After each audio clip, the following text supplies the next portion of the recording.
Greetings and welcome to your favorite podcast channel. Shalom Mufumerude is my name, and I'm glad to welcome you. Okay, today I want to talk about the electoral reforms and the processes taking place in the country. Let me start by saying that a foundation that is built on irregularity can never produce anything regular. Anything that is premised on falsehood cannot be corrected. An attempt to correct falsehood will lead to a catastrophe and a tragic end.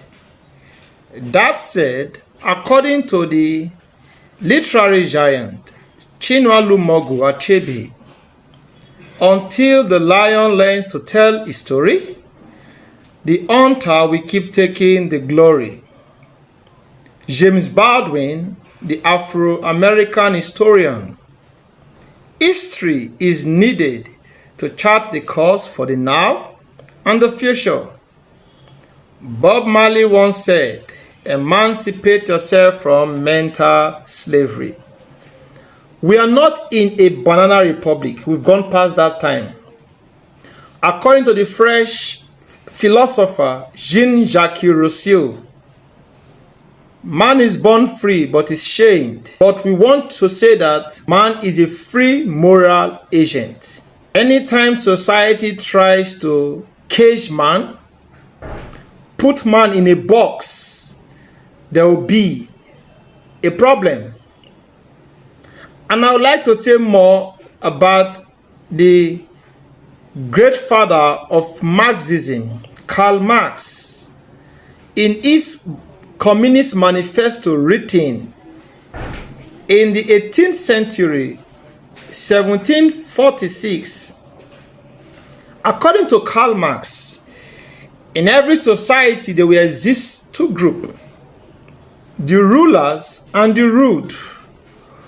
While the rulers talk about the thesis, the ruled, that is the masses, the population, speaks to the antithesis. There will be a struggle and there will be a synthesis, a period of harmony when society will harmonize. It will be a vicious cycle.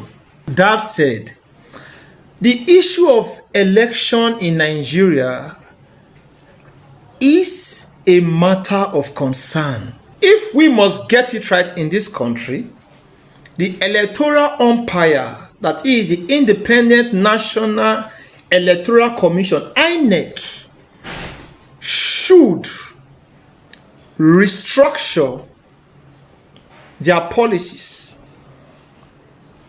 First and foremost, the idea of political party voting is not ideal in this contemporary time. We are not voting parties. We are individuals that have integrity, that have shown character, competence, and capacity, having the three C's, irrespective of the political party he or she belongs to. We don't want to vote in party affiliation. We want to vote in individuals that are solid, that have the capacity to effect the change that is needed for this country. A lot of anomalies happening,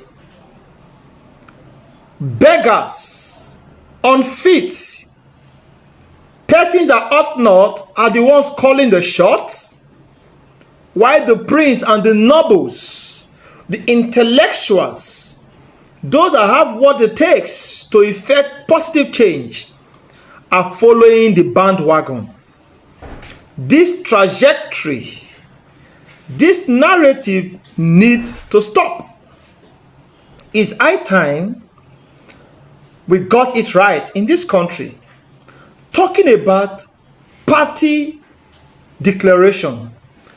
How on earth will a political party place over ₦1 million for tickets? That means they have turned this election to a profit-making venture. So it is also saying that they have secluded and excluded certain categories from contesting. It ought not. There is need for a complete overhauling. Someone that has invested 5 billion naira for a governorship election in Delta State, even more than, what do you expect from that person when he gets to office? Rather than to get back all he has spent. Politics in this country has become a franchise, a business that certain cartels, certain cabals have hijacked, and they are deliberately pushing hard for the populace, for the citizens not to have a say in the commonwealth of the country. All this must stop. A lot of things need to be done. Also, I think it is high time we start supporting the idea of independent candidate. That is, some candidates may not want to go the route of a political party. They just want to contest by virtue of their association to certain civil societies that are known for principles that befit governance. Certain civil society that are principled on good governance, character, competence, and capacity. So it's that time the trajectory, the narrative change. We don't want to vote political parties. We have seen cases where some good persons come from a party and also bad persons come from a party. We don't want to vote in what the party push to us, what the party gives us to vote. We want to vote in persons based on their antecedents, based on their impact on humanity, based on what they can bring to the table, and we do a background check. Enough of going through the route of party politics. And these political parties, they need to be schooled, orientated, and enlightened that placing too much money on candidacy, on aspirantship, can cause problem at the long run.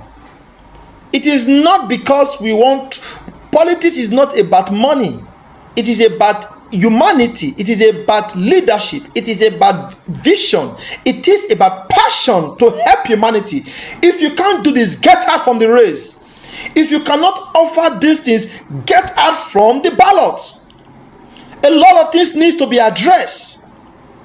Talking about diaspora voting, I think it's high time things like this need to be put in the constitution of the Federal Republic of Nigeria, because the diasporans, they are doing everything humanly possible, as well as those of Nigerians staying inside the country. Why would they be denied voting rights? If we look at the national GDP, our per capita, our net income, our GDP and GNP, diasporans contribute about 40%, if not more, to the economy. Why would they be denied the dividend of democracy? Why would they be denied their voting right, whereas we are not denying them their resources? A lot of persons in the diaspora have families at home. They send money, they send things to these people at home, and it is transferred to the economy. Why are we not denying? Okay, the problem now is, are we saying that we don't want good thing in this country? We don't want good thing. What is our problem? Is it that we don't want electoral diaspora voting, or what? Is it that we don't want electronic transmission of results, or what? Too many things need to be said, and what I'm seeing, nothing funny. A particular bill that is going to the second reading, making two traditional rulers the head of the Council of Traditional Rulers in Nigeria. It is uncalled for. Are we turning this country? Are we creating more problems for the next generation? The problem, the likes of Nnamdi Azikiwe, Awolowo, Abat Macaulay, Ahmadu Bello created for us, we are yet to solve it. We are still creating more problems for the generation unborn. It is right about time we started to change the narrative, and we must get it now or never. In the 2027 election, we are saying very, very loudly, unanimously, collectively, that we will not vote irregularity, dormancy, ignoramus, and kleptocrats and kakistocrats, incompetent people into power. We want persons that have the vision, that have the passion, and have what it takes. We are not about party here. I'm not concerned about party. I believe that there are good, bad, and ugly in political parties. I am concerned about individuals, and so we stand on this mandate that electoral reforms need to be carried out in Nigeria thoroughly. We stand. Thank you very much.